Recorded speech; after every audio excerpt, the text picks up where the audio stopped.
written into the German manuals by Oswald Volker to go up high, then do a slipping manoeuvre to slide back in under the vulnerable tail of the Sopwith triplane, which you just saw that demonstrated brilliantly there by Bruce Dickinson, and the other Fokker triplane still on the tail of that BE-2, but there's an SE-5A frantically turning to try and come to the defence of the BE-2C at a higher level. The struts between the wings of a Fokker triplane really were there more to give the pilots confidence than they were to actually do too much more to the structure. Recreating the war in the air of a century ago, celebrating pioneer aviators who went to war. The Great War Display Team, ladies and gentlemen, give them away.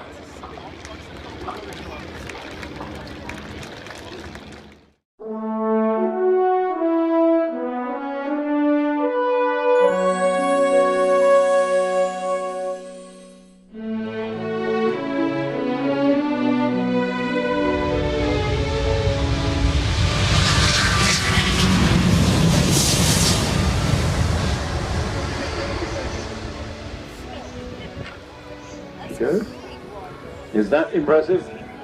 It gets even better. Steep climb, and it gets even better in a moment. How about that? As I said, running down the back, wouldn't appreciate that. Now, of course, this is all completely safe because of the Airbus group way of having the aircraft or using the fly-by-wire systems, looking after the complete safety all the time, aren't they? Yeah, that's it's using all the basic electronic systems to make sure it is maintaining a safe thing, but you can't also take it away that when there's something like that, that is a lot of down to the skill of the pilot in doing it as well, but within the systems are there. But the gear went up well, which is good for us, and it's I'm sure he's enjoying throwing it around. Now this is the first 380, isn't it? This is MSN1, this is the first one that was built and rolled out all those years ago, because it's hard to imagine they've actually been in service now 6 years. Well, indeed, 18th of January, was it, 2005? Your memory is better than mine, but I'll give it for you. It was, yeah, just under 4 hours. Your normal test flights are quite a long programme, it's about 4 hours. I think it was 3 hours and 54 minutes to be precise. Yeah. At least that's what it says. If it wasn't for you reading your crib sheet, I'd be very impressed how good your memory was. See, it gives it away when you can see it. I'm reading it straight off the But look at that. Inside the boundary of Farnborough, this huge airliner. I mean, it's quiet. It's possibly getting 990 people in high density in there.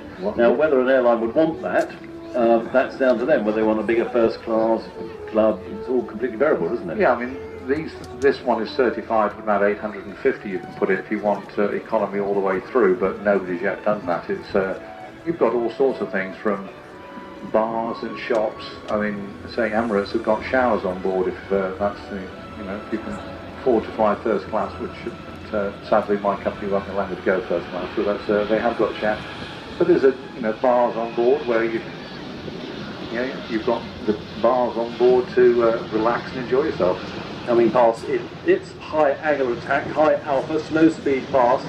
It's almost unbelievable to see this huge airliner drifting through majestically. And the bar will come on, and climb away downwind right hand into a steep climb. At the top, bump forward, selecting the gear down to position in for his landing shortly. Now he does know the A400M is out on the runway, because it's been there in this sequence of flight display all this week. That's a huge machine. 79.8 metres is the wingspan. Height and length of the aircraft 24.1, 72.8 respectively. Yeah, they're designed that the maximum size that you've internationally agreed for parking an aircraft gauge is 80 metres, and we are just inside it. 80 metres wide is the maximum width you can have. So we're just inside it. So you've got to taxi on pretty accurately. But that wouldn't be Airbus's fault if I taxied in wrongly. I work on this.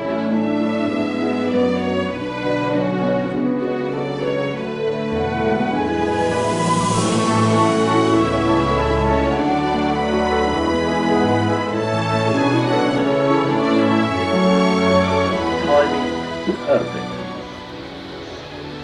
John, thanks very much indeed. You can pop him back tomorrow, or are you elsewhere? No, I've volunteered one of my colleagues to come and irritate you tomorrow. Now, this is the A400M. from Airbus Defence and Space. And again, this is a tactical departure, getting up, changing direction of flight fairly swiftly, get away from ground far, small arms far, that sort of thing. As the 380 comes in to land, here go down to the Lapham's end plane of the runway, the far left, turn around, taxi back, and then he goes back in to his parking spot. As you can see, the Rolls-Royce symbol on the engines, Rolls-Royce engines, the Trent engines on the 380. Meanwhile, the 400, actually one of the little facts we discovered from Rolls-Royce, actually, the Trent 900 engine on the 380 draws in enough air to inflate 72,000 party balloons in 1 second. Wow, that's a lot of air you're going to have to move. Now, this particular aircraft flying in front of us, the third public display at Farnborough, new generation airlifter entered service with the French Air Force last September, already been deployed in operations in Mali and Djibouti. First 10 aircraft for the Turkish Air Force have also been delivered. Altogether 174 aircraft have been ordered by 8 nations, Belgium, France, Germany, Luxembourg, by Malaysia, Spain, Turkey and the United Kingdom, meaning that its production for many years to come has been secured. Very short landings, but not a lot of point in doing that here because you've still got to go down the far end of the runway to turn around. We did have the demonstration of a very short landing on the first day, and he touched down there and he stopped right in front of the composite position, which was very, very impressive. From Airbus Defence and Space and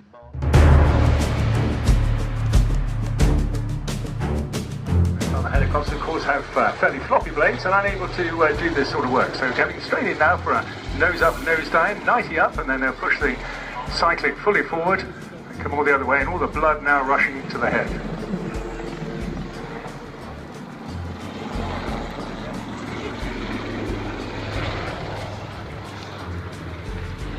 He's actually the Lynx flight commander at Middle Wallop and essentially Mr. Kilday's boss.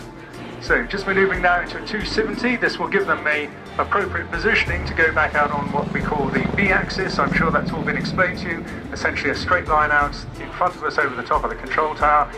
And for spacing, what they're going to do is put in just a standard loop. And again, most unusual, you can just see that it goes into that loop, then the tail, and this will happen on all sorts of helicopters, is actually trying to push the entire machine off to one side.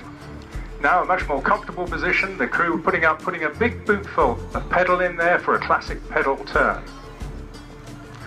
One of the reasons you see a little bit of stuttering is that the crew have actually got to disconnect the automatic flight control system, and that makes the inputs actually very heavy.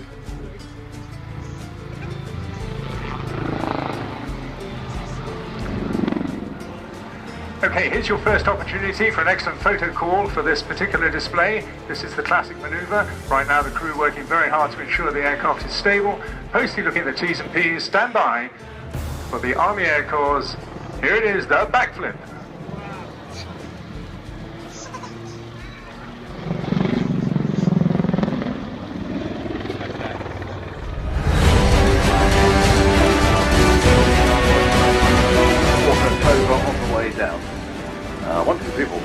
Six aeroplanes, I think 106 aeroplanes there are indeed. Staying in arrow, Mark Risk is repositioned formation. Oh, hello. Look at that. Smoke on, up in the beginning of a loop, but changing the direction of the loop on the way up, reposition onto the A axis of the runway. So the aerobatic wise, Michael, A axis is left to right. Right. B axis is directly towards us and away from us. And I don't know whether there's a C-axis which is 45 degrees the rest. Okay. Well, thank you for some of that information. That was helpful. Visibility is great out of these cockpits. Not great when you're coming into land if you're in the rear cockpit. So often do curving approaches. As do Spitfires, when you've got a great big bonnet out the front, big engine, often straight approaches are a nightmare because you've got a great lump in front of you. So you do a curving approach all the way in so you can see where you're going. And some of these will probably go down the centre. This is a very good formation, look at that, really tightly locked in there. Wingmen, of course, the guys working harder. It's a bit like figure skating, the ice skater on the very outside of a turn is working incredibly hard, person in the middle just getting giddy. Then putting up through another loop, very tight, look at that, very, very tight.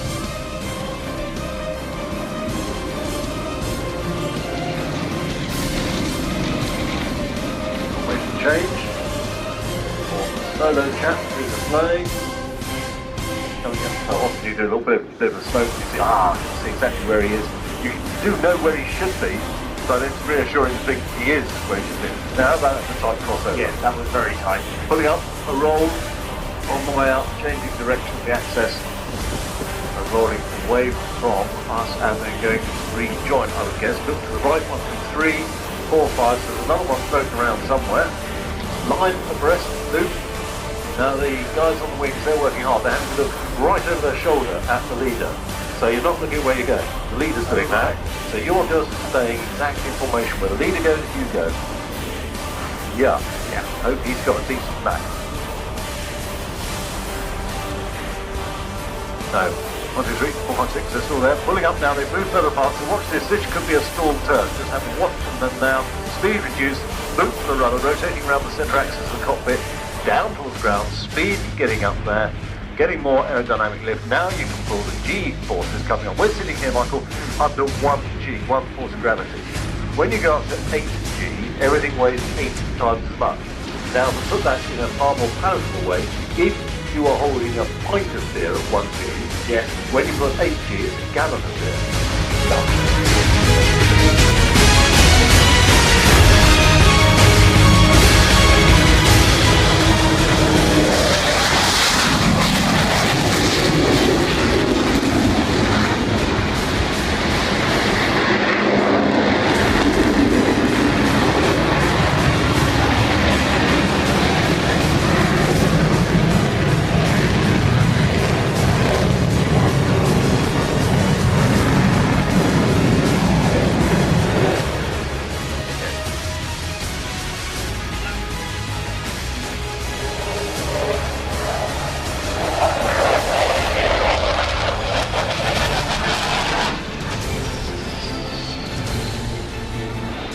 Well, we've got 2 howls this afternoon. The famous Vulcan howl. Tell your grandchildren that if they're not here today, of course, that you've heard the Vulcan howl twice in one show. It is an extraordinary and unique sound. So, as I was saying, the bombing raid on the Falklands from Ascension Island, the distance was about the same distance as from here to Bali in one hop, and it took no less than 18 air-to-air refuelings. And that aeroplane, Vulcan 607, there's an excellent book called that, all about it, is now on static display at Waddington, 16,400 pounds of static thrust each, about 65,000 pounds in total. No reheat though.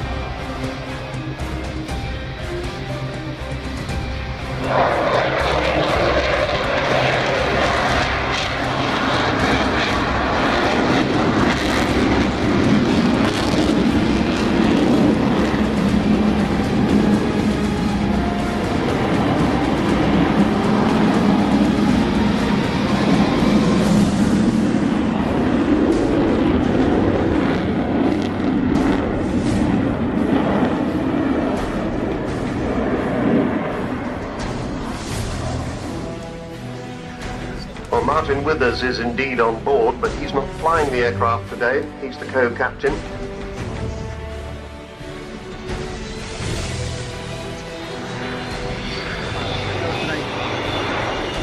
And see, she can be very quiet when she wants to be.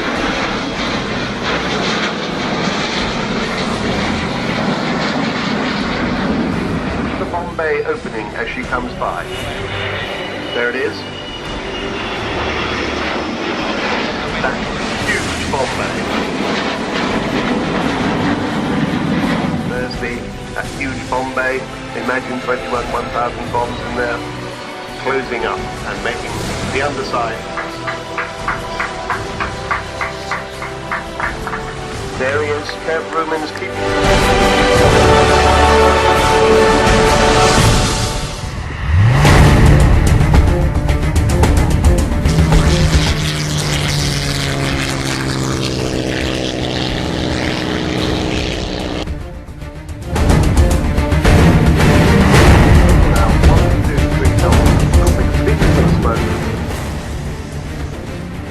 Back down, changing direction into a super slow roll, I believe, yes. And then speeding up when you get to the far end of the runway. So super slow, 1, 2, 3, count them, fast rolls, pulling up into develop. I think 1, 2, 3 clicks on the way up. It's just really not believable, really. Down again, 1.5 on the way down. Round to position for a loop, but not just a standard loop in front of us when he comes around these rolls. Mark pulls up 2 flick rolls at the top of the loop. It says here on the arrestee sequence. Forget it, sickness, what do you think?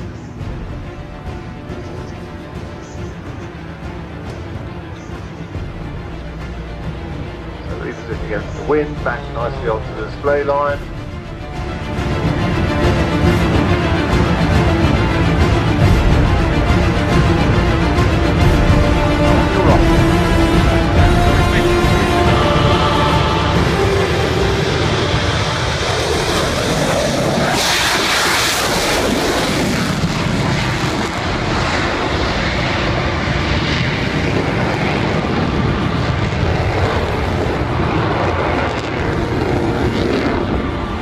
On the top sense of the wing with a low pressure relative turn.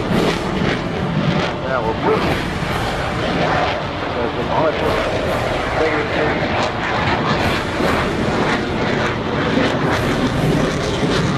Now a minimum radius turn. So maximum lift, maximum G is being applied, keeping on Super Hornet well within the airfield boundary of Farnborough. This is the minimum radius turn, and from that we would do it twice, I believe.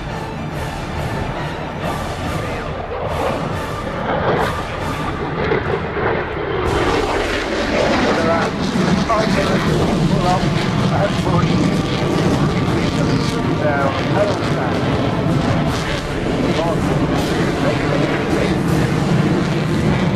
Down to an Immelman pitchback. Super Hornet now turns from an Immelman pitch right back around about 90 knots. Drifting past. Being agile Super Hornet at the far end of the runway, left hand side, and afterburners we kick back in again, so back to 5. Those who watch it on the Lynx screen may well see the afterburners crackle into life. The exhaust pipes will turn away from us. You can see the tremendous heat source come out from the back. Hanging there, burning the stones up. Up the boat, in the afterburner, accelerate away. Next maneuver, rapid away there. Indeed, no, you wouldn't roll just before doing the square loop, I don't think. But no, it looks like he's going for it. Going vertical. Square loop, climbing up. He's going to go up about 6,500 feet, then he will pull hard, then push. Long to the side, other side of a square in the air. Short, pull back down, come vertically down. I think I'll unplug these two in a moment.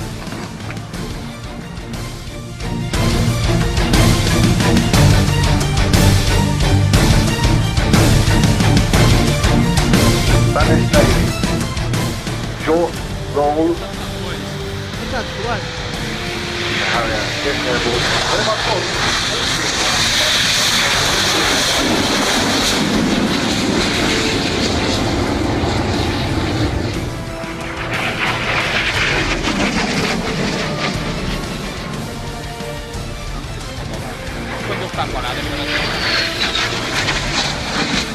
Rolls-Royce Pegasus engine me. Duty is off.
British Airways captain on cameras, and sometimes his job is a bit flaky in the air, he's navigating and going off on a mission, and he started getting his prod under his armpit. Going on, he carried on just another prod, eventually looked round, and there was his navigator with a stick and a piece of paper on the end of this stick. What the heck's this? Pulled a piece of paper and said, testing the alternative communication device. Paper on the end of a desk.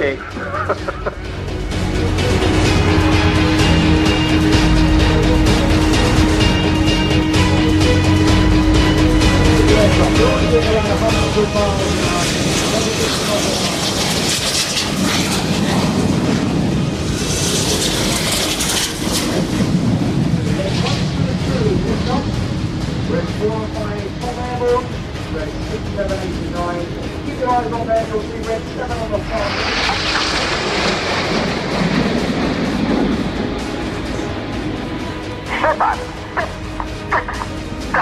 They arrive in big battle formation, that big V shape at 400 miles an hour with the jets around 20 feet apart.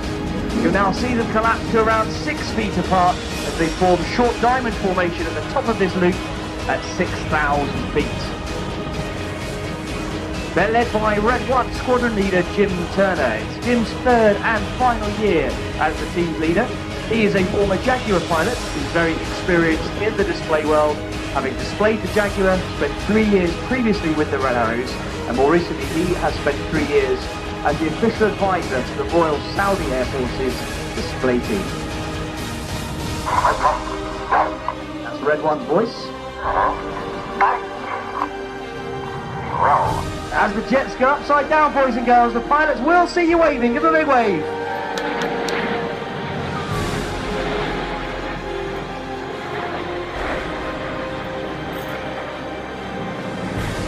When the Red Arrows first formed, the aircraft they used was known as the Holland Nat. That was the advanced jet training.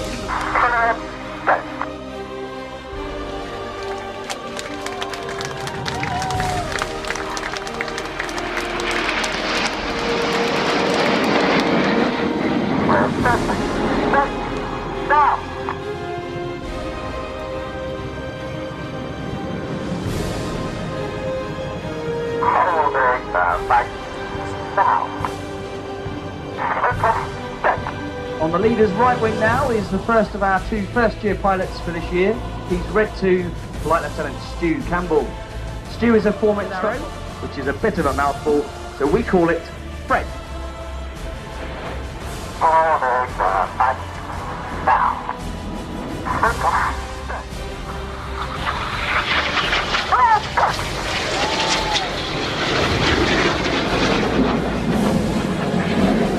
The Goose.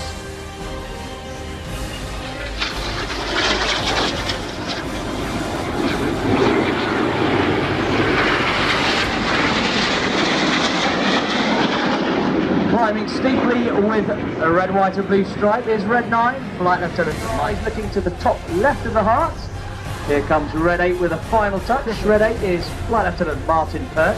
He's another third-year pilot with the team. He flew the Hawk and the Harrier before joining the Red Arrows. Ladies and gentlemen, Red 6, 7 and 8 with their cameras ready.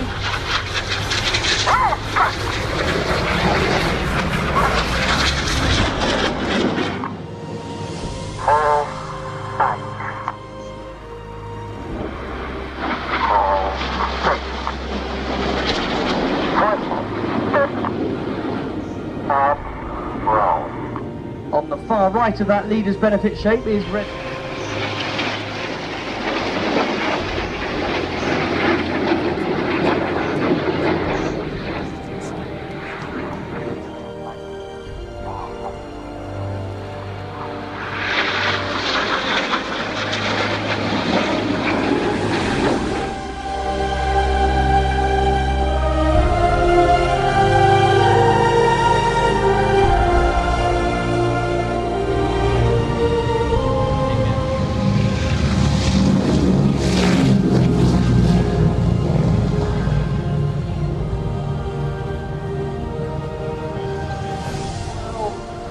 Is it a little bit right? Okay, we're going to give him something for stability. Yes, come on. You need a lot of rudder control on an aircraft this size with 4 engines. Yeah, okay. But why not just have one whack of great big rudder like we have nowadays?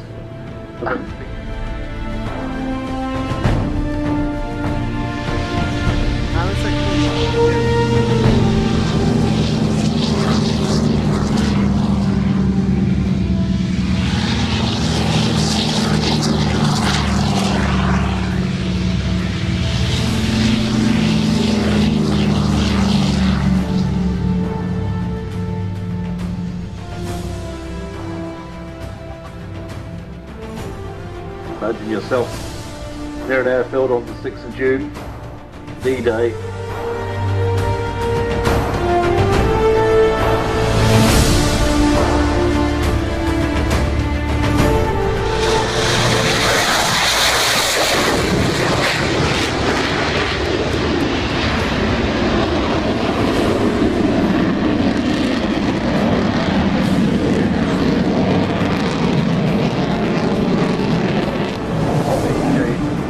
There's over 20,000 pounds of thrust each engine with the afterburner.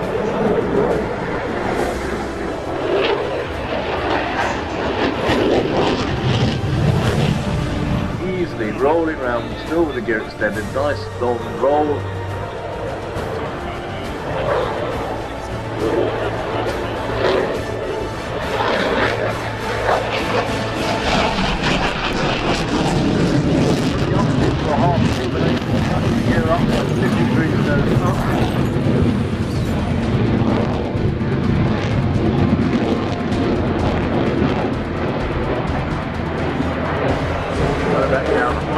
High loading, pulling back on the stick. Goes up, rolls, hold, inverted. Do an aileron roll back into the inverted. And from the inverted, pushing up.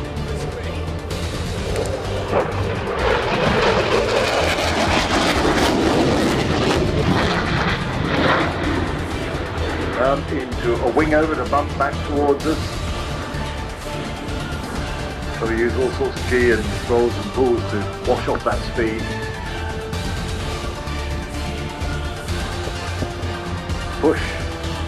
Whoa. Down. Into a level turn. Series of jerry rolls.